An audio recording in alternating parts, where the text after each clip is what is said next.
市面上啊，我们这个治疗咳嗽的中成药呢，品种是非常多的啊，非常多的。有治疗外感咳嗽的，比如桑菊，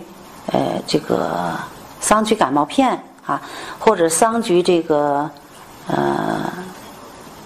桑菊散啊，那个等等，通旋缕肺丸啊，通旋缕肺丸，橘红止咳糖浆、橘红丸啊，止嗽散、止嗽丸等等啊，还有我们提到的这个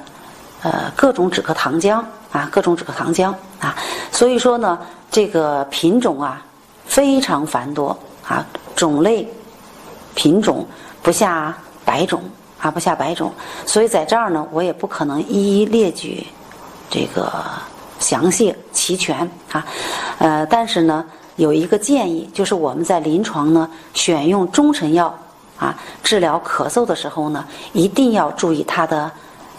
中成药的药物的成分、药物的功效和它的主治范围啊，主治范围。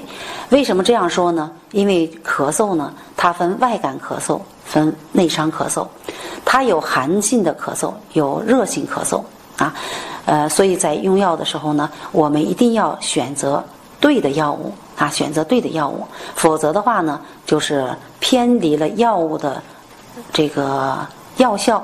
药性啊，药性偏性了。那么偏性之后呢，那么是药三分毒啊，是药三分毒。偏性以后呢，那么药物的毒性啊，那么就会